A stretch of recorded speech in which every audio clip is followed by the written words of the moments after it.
Ko'pchilikning talabiga binoan bu videoda sizlar bilan RSI indikatori haqida gaplashamiz. Bu indikatorni qanaqa qilib to'g'ri nastroyka qilish, to'g'ri signal olish, divergensiya, konvergensiya, xullas RSI bilan bog'liq bo'lgan hamma narsani mana shu videoda sizlarga hozir ko'rsatib, tushuntirib beraman. Tak, bo'lar bo'lmas narsalar qachon yaraldi, kim yaratdi, xullas kerakli informatsiyalar bo'lmaydi. Tars faqat kerakli, foydali ma'lumotlar har doimgidek. Agar tayyor bo'lsanglar boshladi. Kelinglar birinchi o'rinda RSI'ni grafikka qo'shib olamiz. Uning uchun indikator qo'shadigan joyga o'tamiz. RSI deb yozamiz. O'zbekcha qilib aytganda RSI deb yoziladi.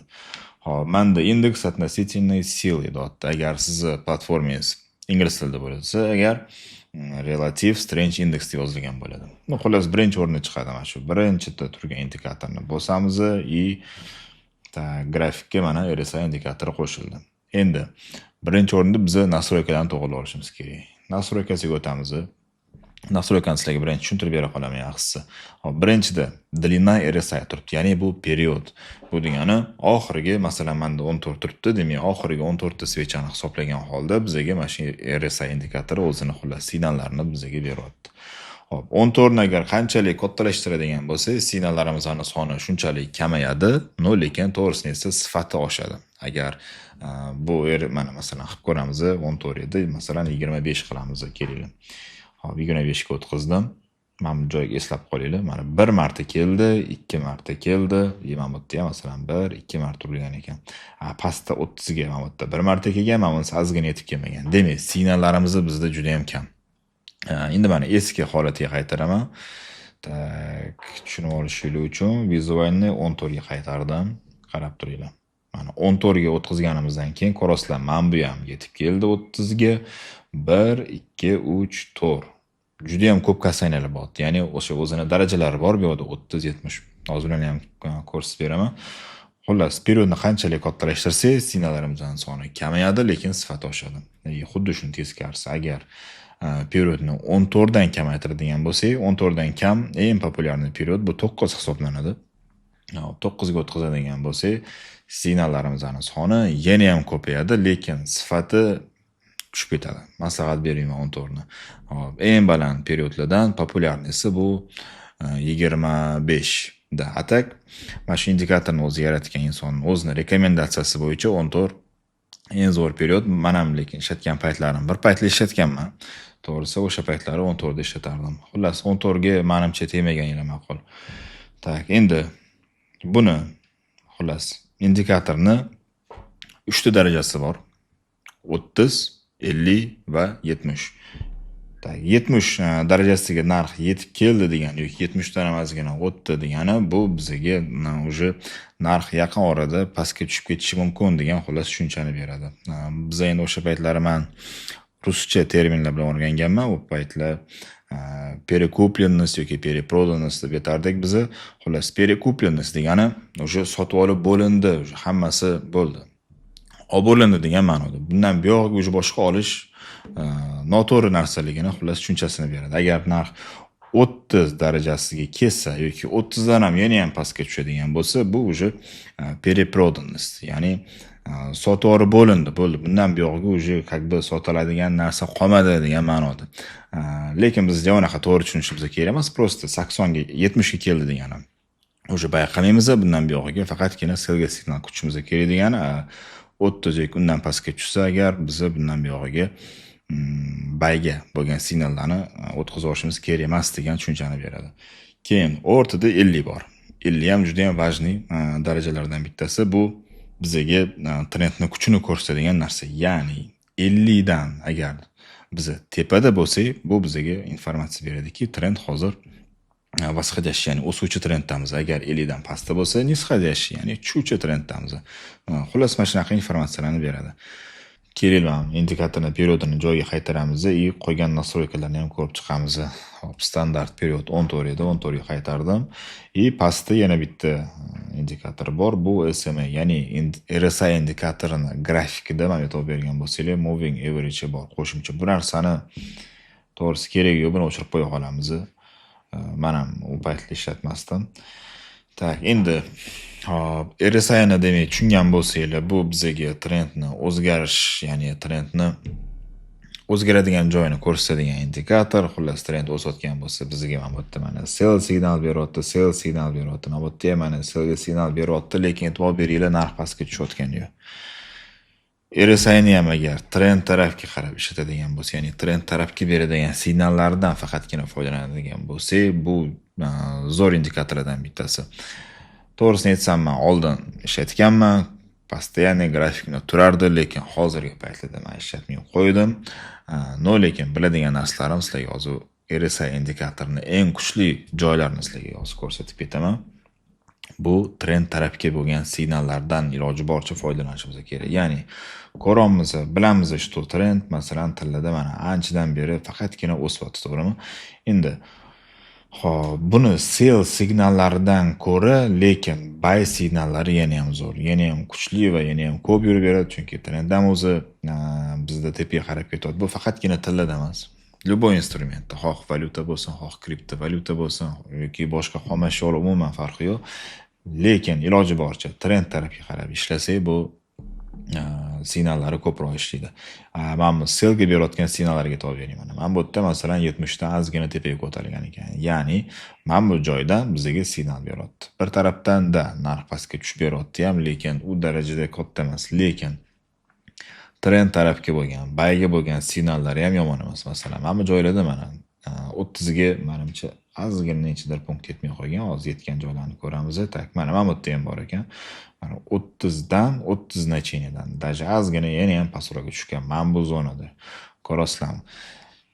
Eng tegida masalan buyga signal beryapti, ishlab beryapti. Lekin sellga bo'lgan signallar hammasi ham ishlamaydi. Masalan, mana bu yerda mana sellga bergan. Mana bu joyni ko'ryapmiz. 70 dan ozgina teparoqqa chiqqan ekan, lekin narx pastga tushmayapti. Keyingi signali. Hop, mana bu yerda yana bir marta signal bor. Mana bu joyda ham. Bu ham ozginagina yurib bergan, nisbatan juda ham kam, lekin bizni qoniqarli darajada masalan yurib bermaganda, masalan zekani uje yopadigan darajada emas. Tak, keyin mana bu yerda ham yana bir marta 72 ekan. Bu ham ishlamayapti. Mana bu yerda 70 ga ozgina yetmay qolibdi. Eng tepada yetmay qolgan, lekin narx pastga tushib ketdi. Lekin e'tibor beringlar, trend tarafga bo'lgan signallari zo'r. Demak, xoh RSI bo'lsin, xoh boshqa indikator bo'lsin, xoh nima bo'lsa, tradingda trend is your friend degan tushuncha bor, gap bor. Mana shu narsaga har doim amal qilishimiz kerak. Haqiqatan ham trend tarafga qarab ishlasak, даже mana indikatorlar ham foydali signallar berib qolishadi. Tak, davom etamiz. Mana bu yerda yana bir marta kelyapti narx 70 dan tepaga o'sgan, ya'ni mana bu joyda biz sell qilishimiz kerak. Ya'ni bu bizga sell signalni beryapti, uje perekup, to'g'rirog'i perekupleniy deyapti, uje sotib olib bo'lindi, boshqa olmagan degan ma'noda signal beryapti. Lekin narx pastga tushayotgani yo'q. Так что iloji boricha korreksiyasini kutamiz. Korreksiyadan keyin trend tarafga RSI agar mana shu 30 значениялariga kelib qolsa, kirsangiz zo'r ishlaydi. Xo'p, bu hozirgi sizlarga ko'rsatgan narsalar ham bazaviy tushunchalar hisoblanadi. Endi RSI ning yana bitta kuchli tarafi bor, kuchli zo'r ishlab beradigan joyi bor. Bu impulsdan keyingi signallari zo'r hisoblanadi. Eslab qo'yinglar, grafikda qachonki impuls agar ko'rib qolsanglar, o'sha impulsdan keyin impuls tarafga bo'lgan signallar ham ko'pincha zo'r ishlab beradigan signallar hisoblanadi. Masalan, tak, impuls, mana bu yerda impuls bor. Ko'rib turibmiz, impuls qaysi tarafga? Pastga bo'ldi. Pastga impulsdan keyin birinchi qaysi joyda masalan 70 zonaga yetib kelsa, ya'ni impuls pastga bo'lgandan keyin 70 значение kerak bizga. Agar impuls tepaga bo'lsa, demak 30 ga qaytish kerak. Impuls bizda pastga bo'ldi, impulsdan keyin korreksiya qildi. Korreksiya qilib tepaga chiqyapti. Birinchi marta mana shu 70 значениеga kelgan signal har doim demayman-ku, ko'pincha xullas ishlab beradi. Demak, impuls bizda pastga, korreksiya bo'ldi, yana bir marta pastga signali, birinchi signali zo'r ishlab beradi. Mana bu yerda masalan yurib beryapti. Tak, mana shu движение ham masalan 435 punkt. Yomon движение emas. Hop, yana impuls xatta bor.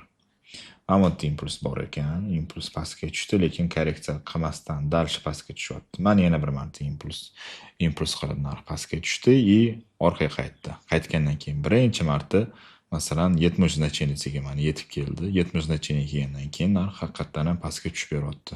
Bu yoqda narx demak 300 punkt orqaga qaytib beryapti. Xo'p, xullas impulsdan keyingi signallarni ham o'tkazib olmaslikka harakat qilasizlar agar RSI indikatori bilan foydalanmoqchi bo'lsanglar. Bu hozirgacha ham ko'rgan narsamizni eng oddiy, eng bazaviy tushunchalar. Hop, endi sizlar bilan divergensiya va konvergensiya haqida gaplashamiz. Divergensiya bilan konvergensiya bu xullas ruschada расхождение, o'zbekchada demak uzoqlashish va yaqinlashish. Menimcha to'g'ri tarjima qildim deb o'ylayman, balkim Google Translate ga yozib qo'ysanglar bilasizlar. Hop. Divergensiya demak narx bilan indikatorni grafiki bir-biridan uzoqlashgan paytda divergensiya deyiladi yoki yaqinlashgan paytda konvergensiya deyiladi. Men sizlarga hozir buni vizualni ko'rsatishga harakat qilaman.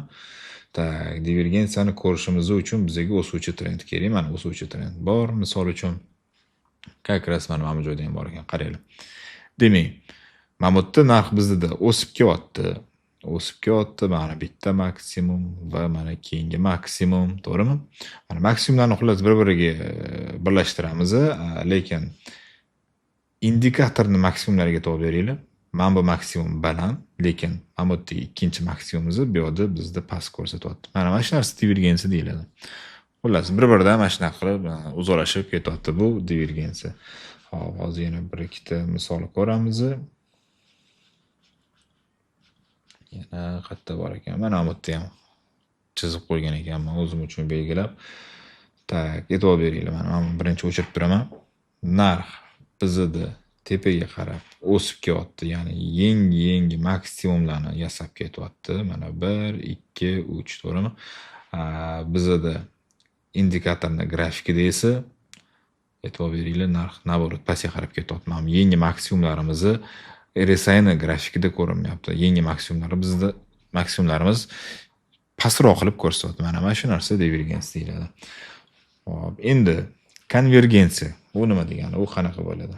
Hozir mana grafikda konvergensiyani ham topishga harakat qilamiz. Mana bu yana bitta divergensiya o'zim uchun belgilab qo'ygan ekanman. Sizlarga ko'rsatish maqsadida maksimumlarimiz mana balandlashib kelyapti, lekin grafikni maksimumlari RSI ni grafikidagi maksimumlar naborot pastlashib kelyapti. Mana bu yerda ham divergensiya bor. Mana bu yerda konvergensiya bor ekan.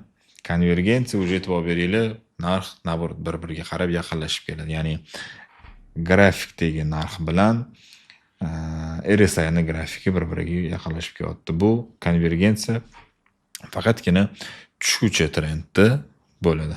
Divergensiya o'sayotgan paytda bo'ladi. Mana bu konvergensiya demak, narx bizda pastga tushib kelyapti, keyingi minimumimiz yana ham pastroqda, lekin RSI ni grafikida esa birinchi minimumimiz turibdi, ikkinchi minimumimiz esa balandroqda. Xullas, grafik bilan RSI ni grafiki bir-biriga narxi xuddiki yaqinlashib kelyapti. Mana shu narsa konvergensiya deyiladi. Divergensiya va konvergensiyada faqat bitta narsaga e'tibor berishimiz kerak. Iloji boricha, masalan, konvergensiya bo'lyapti deylik.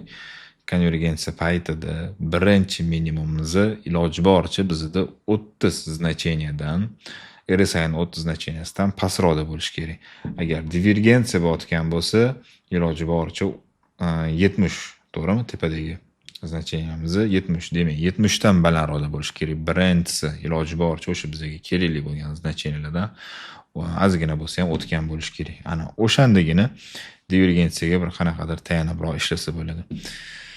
Xo'p, mana bu sizlarga mana shu videoda hozir RSI haqida tushuntirib berdim. O'zi undoq qarasa unaqa qiyin indikator emas, qiyin strategiyalar ham emas. Xo'p, men o'zim bu narsalarni ishlatamanmi deydigan bo'lsa, men ochig'ini aytaman, men bu indikatorlardan foydalanmayman. Paytida ishlatganman, lekin xullas unchalik menga foydasi tegmagan. O'shaning uchun ishlatmay qo'yganman. Bu videoni nimaga oldingiz bo'lmasam deydigan bo'lsanglar, sizlarni talab taklifiligiga binoan oldim. Endi ko'pchilik baribir trading sohasini endi o'rganayotgan paytda hamma qiziqadi. Mana shu RSI bor, keyin stochastik bor, keyin MACD, bular hammasi ostsillatorlar. Hozirga aytgancha divergensiya, konvergensiya deb tushuntirgan narsalarim stochastikda ham, MACDda ham ishlaydigan narsalar. Hammasida ishlash prinsipi bir xil. Bu indikatorlar bilan, lekin men to'g'risi ishlatmayman. Любой trader masalan endi bu sohani o'rganayotgan paytda eshitib qoladi qayerdadir RSI deydi, MACD deydi. Конечно, sizlarga qiziq bo'lishi mumkin bu narsalar. Как бы trader sifatida bu kim sizdan divergensiya nima, konvergensiya nima, RSI nima deganda xullas nimaligini bilmasdan turmasligingiz uchun mayli, o'rganib qo'yinglar. Ishlatib ham ko'ringlar, agar kimgadir balkim foydasi tegib qolar. Balkim kimdir bundan zo'r foydalanib ketishi ham mumkin. Menga lekin foydasi tegmagan. Agar sizlarga foydasi tegsa, juda ham xursandman. Keyingi videolarni yana ham qiziqarliroq bo'lishi uchun iloji boricha men hozir plan qilganman. Iloji boricha tezroq mana shunaqa bazaviy tushunchalarni traderlarni endi o'rganayotgan paytda qiziqishlari bo'ladi-ku, masalan, mana shu RSI'ni o'rgangingiz keladi, yana boshqa narsalarni o'rgangingiz keladi. Shu narsalarni tezroq iloji boricha video qilib, darsli qilib, mana shu YouTube'ga qo'yib tashlasak, keyin sekin-sekin yana ham chuqurroq temalar bor hali. U narsalargacha bir ozgina tayyor bo'lib olishinglar kerak. Sekin-sekin yetib kelamiz ularga ham. Faqat sizlardan menga поддержка kerak. Поддержка deganda men ham YouTube kanal yurg'izyapman. YouTube'ga sizlar uchun mana shu videolarni olaman, lekin prosmotrlar, like'lar, kommentariylar kam bo'lsa, menga ham ozgina alam qiladi. O'shaning uchun iloji boricha kanalni, videolarimni поддержка qilish maqsadida kommentariylar yozinglar, men sizlar bilan gaplashaman kommentariyada. Agar video haqiqatan ham sizga yoqqan bo'lsa, foydali bo'layotgan bo'lsa, kontentlar like'ingizni ayamasangiz, yana ham zo'r bo'lardi. Keyin podpiska bosishni ham esingizdan chiqazmanglar. Bu darsimizni, bu videomizni shu yerda to'xtatamiz. Keyingi videolarda ko'rishguncha